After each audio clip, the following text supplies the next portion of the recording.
What's harder than trying to make a brand new cinematic universe?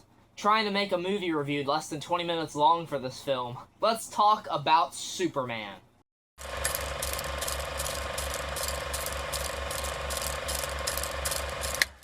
Hey guys, AJYT Abbott here, and welcome to my review for Superman, which was one of my most anticipated films of the year, and a lot of people's most anticipated movies of the year. Just the build-up, the hype around it, the drama, the discourse, I've been following all of it, and it's all led to this point where we can all finally look up. It's time for Superman. If you guys haven't seen Superman, this will be a spoiler review. I have a non-spoiler review filmed, and you guys will get that either before or after this review. It depends on which one I edit first.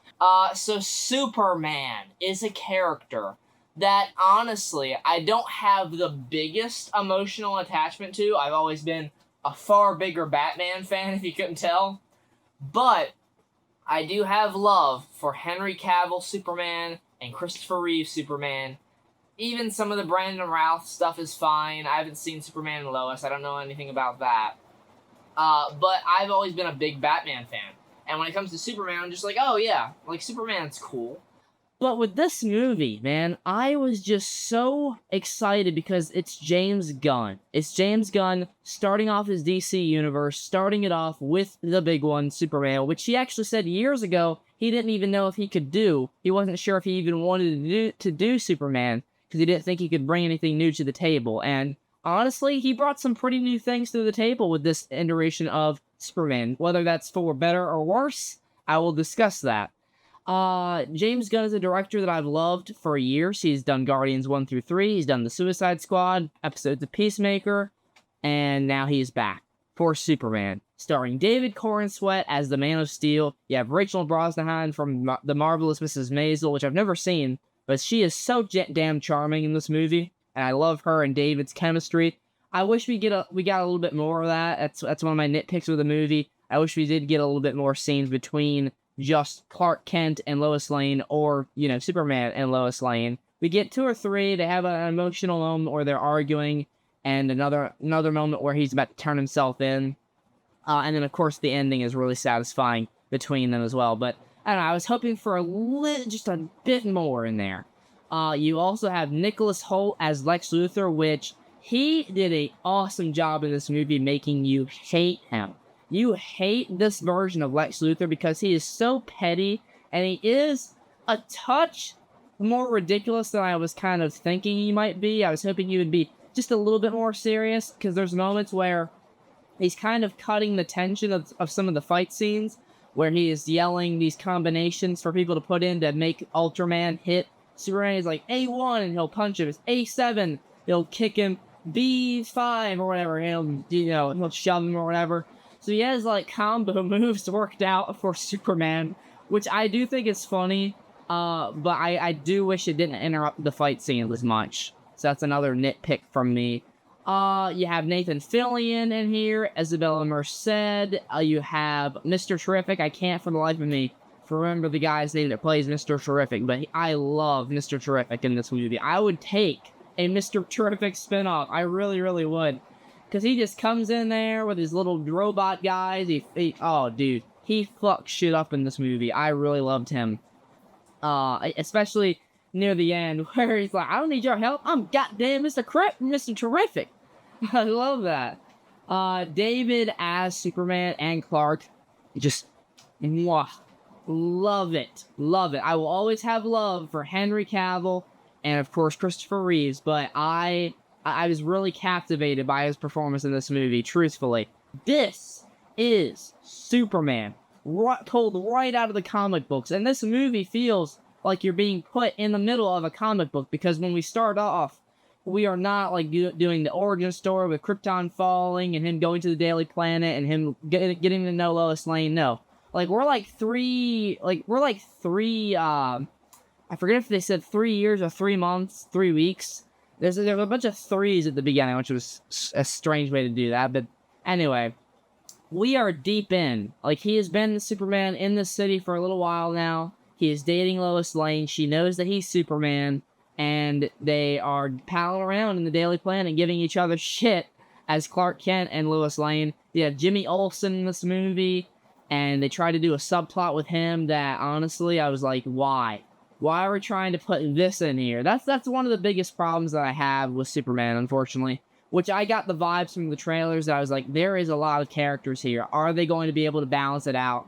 And I don't think it quite succeeds in doing that. Because you have a subplot with Jimmy Olsen and the chick that Lex is dating. You have a subplot with Metamorpho, who has this child that Lex has prisoner. And he's like, you need to hurt Superman. You need to turn your arm into kryptonite. This is when he has Superman captive. You have to turn your arm into kryptonite, or else I'm gonna, keep your baby under lock and key. And that's how kind of Superman convinces him, like, we can fight back against him and we can save your kid, which they do. And then in the end, he ends up becoming linked in with the Justice Gang. Really cool effects. I think the effects are really good. When Superman is flying, there is a part of it that looks just a bit too polished. But for the most part, it wasn't too distracting. I don't think it was that distracting. It's not something that's going to ruin it for me. The cinematography, there are moments where you are following, the camera is behind him on top of his cape as you're flying. That was really exhilarating.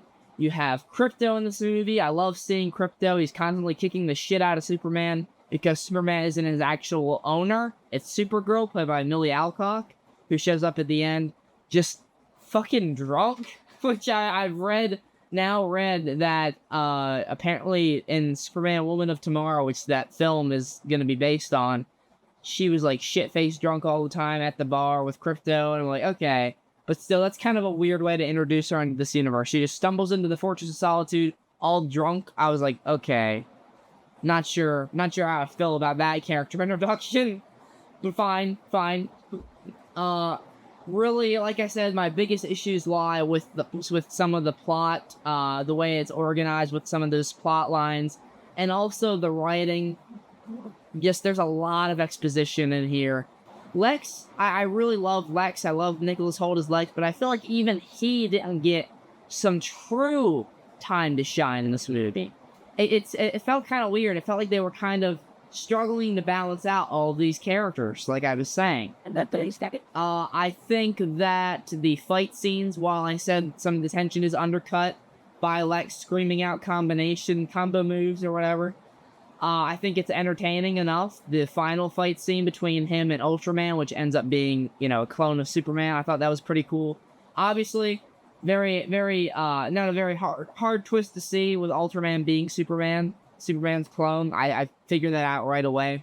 There are just elements of it where I'm like, that kind of feels like a betrayal of who Superman is, because you have this twist where there's a video of his parents, the dad is played by Bradley Cooper, cool to see him, and there's a message that he listens to that kind of comforts him in the beginning of the movie as he's being healed in the Fortress of Solitude. He's being healed up by the robots, who are pretty cool, by the way, but I didn't feel any emotion when they died. That was kind of lackluster.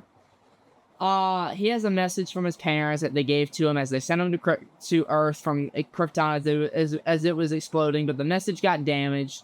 And then Lex ends up going to the fortress and finding the message, and he finishes out the message. He gets one of the engineer chicks to get all the stuff. And it turns out that the rest of the message is saying how he will get loads of women, he will spread his blood, through all these women and have kids, and then he will rule over all of them. Earthlings are stupid and weak, and you can rule over them like the dominant Kryptonian that you are.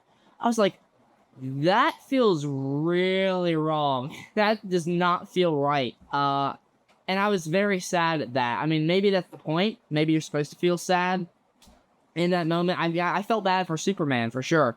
Because, it felt like his whole life, his whole purpose was a lie. But he goes and talks to Mod Pod, clears that up. That was actually a very emotional scene that I actually felt, and I really enjoyed that. But I just wasn't a fan of that twist. I was like, really? I was waiting for them to say, no, it's not true, but I was like, oh, okay, we're just kind of shitting all over Krypton, shitting on the parents, and his origin, his legacy, and everything like that. I wasn't a fan of that.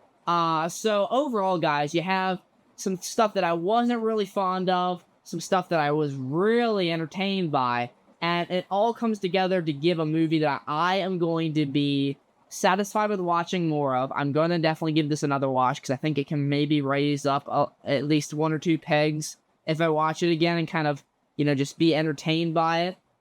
But for now, I'm actually giving it a 7 out of 10, which I want to give it an 8. I want to. I really do.